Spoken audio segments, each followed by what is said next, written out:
Del. Assalamualaikum warahmatullahi wabarakatuh. Halo teman-teman semua, kita dari kelompok 3 Sejarah Minat yang beranggotakan Dela Melani Hanifah, Farelia Geraldine, Fasya Aidila, Nilam Putri Hanun, Oktaviani, dan Tesaloni Clara.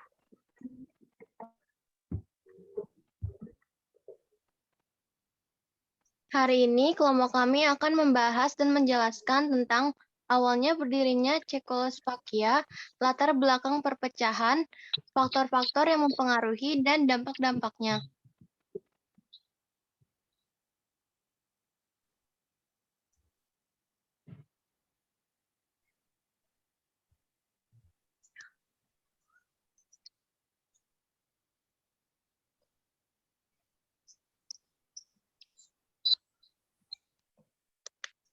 Nah, yang pertama ini ada sejarah awal Cekoslovakia. Cekoslovakia ini terdiri dari dua negara tadinya. Yang pertama ada Ceko dan Slovakia. Secara geografi yang seperti kita lihat di peta ini terletak dekat dengan Jerman, Polandia, Austria, dan juga Hungaria. Nah, Cekoslovakia ini terletak di antara Jerman Barat namun agak ke timur, jadi di antara tengah-tengah ini. Secara kultural, wilayah Cekoslovakia didiami oleh dua etnis besar, yaitu Ceko di sebelah barat dan etnis Slovakia di sebelah timur.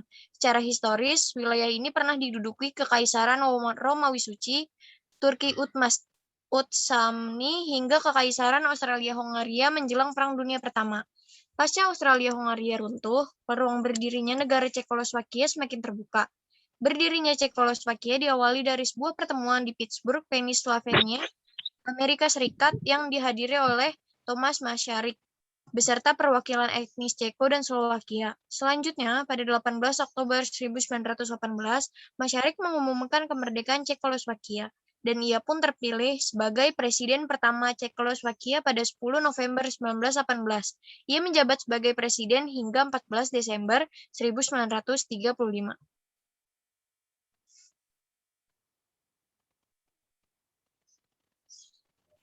Selanjutnya itu ada pembagian Ceko dan Slovakia, yaitu ada beberapa divisi yang terkena dampaknya, yaitu divisi kewarganegaraan, divisi pembagian properti negara, divisi bendera dan lambang kenegaraan, dan divisi mata uang.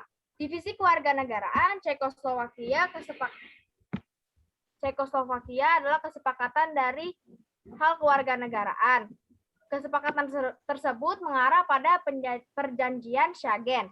Perjanjian tersebut mengatur tentang hak penduduk yang tinggal di wilayah Eropa untuk bebas memilih bertempat tinggal dimanapun, asalkan di wilayah Eropa, dan berhak memperoleh pekerjaan. Selanjutnya ada divisi mata uang. Divisi mata uang yang digunakan adalah koruna. Awalnya kedua negara memutuskan menggunakan mata uang yang sama, yaitu koruna juga. Jika mata uang kedua negara diganti, akan mengakibatkan kerugian bagi kedua negara, terutama di pihak Ceko. Pada awalnya, mata uang kedua negara tidak diganti, namun sesuai dengan GDP negara yang dihitung dalam setahun, mata uang yang digunakan tetap mata uang koruna.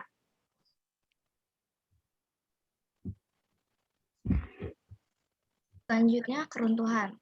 Pada 18 Desember 1935, pemerintah digantikan oleh Edvard Beneš dan dilanjutkan oleh Emil Hacha.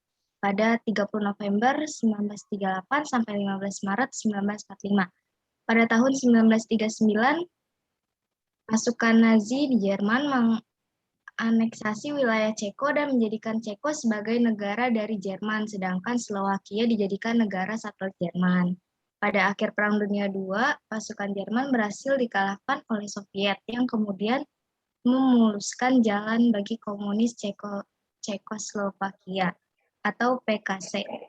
Ditumpuk kekuasaan dan dengan bantuan Uni Soviet, Cekoslovakia berhasil dipersatukan kembali.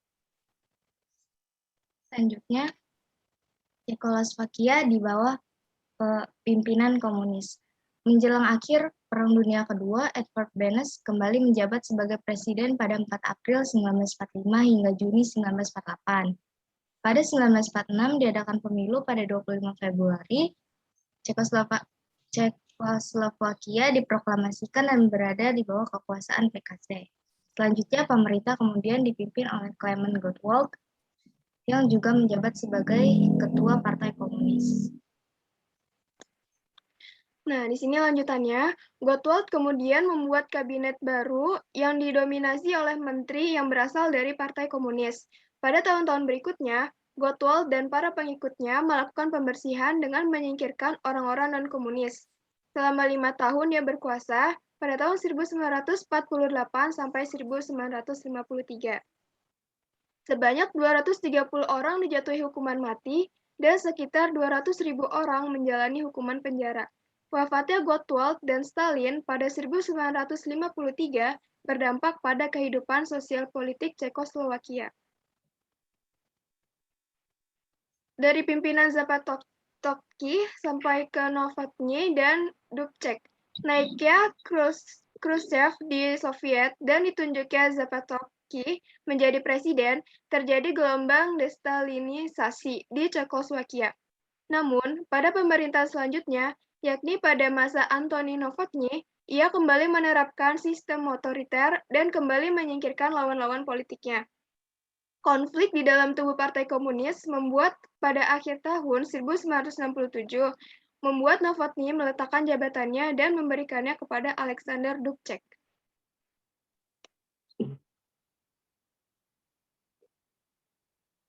Faktor yang mempengaruhi tentunya Cekoslovakia. Yang pertama, ada perbedaan kondisi masyarakat dan infrastruktur antar kedua negara. Yang kedua, Ceko menganggap Slovakia sebagai beban. Sebaliknya, Slovakia merasa dianaktirikan. Yang ketiga, setelah sistem komunis tumbang, kedua negara akan lebih mudah berkembang jika keduanya menjadi negara yang terpisah. Dampak-dampak dari runtuhnya Cekoslovakia. 1. Pembagian wilayah kekuasaan. Pembagian ini ditetapkan dengan perbandingan 2:1 atas kepemilikan negara Ceko dan Slovakia. Pembagian ini berdasarkan perbandingan populasinya. Yang kedua, pembagian properti negara. Pembagian properti perlengkapan militer negara, angkutan berat seperti pesawat dan kereta api, hingga kas negara yang berupa cadangan emas yang merupakan milik negara. Yang ketiga, pembagian arsip negara. Pembagian ini tergantung dari banyaknya wilayah dari masing-masing pembagian wilayah antar kedua negara. Yang keempat, penetapan mata uang yang digunakan adalah koruna. Jika mata uang kedua negara diganti, akan mengakibatkan kerugian bagi kedua negara, terutama di pihak Ceko sendiri. Akhirnya, mata uang kedua negara tidak diganti, namun sesuai dengan GDP negara yang dihitung setahun. 5. Penetapan status kewarganegaraan penduduk kedua negara sepakat memberikan kewarganegaraan ganda untuk setiap penduduk. 6. Penentuan bendera dan lambang negara. Untuk lambang negara berdasarkan perjanjian dilarang menggunakan lambang yang sama, akan tetapi diperbolehkan mengambil unsur yang ada pada lambang yang lama. 7. Pendaftaran kembali sebagai anggota PBB. Karena negara Ceko dan negara Slovakia adalah negara baru, maka kedua negara tersebut wajib mendaftarkan kembali permohonan dalam menjadi anggota PBB sama halnya dengan negara baru merdeka.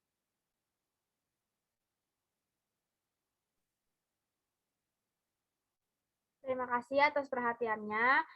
Wassalamualaikum warahmatullahi wabarakatuh.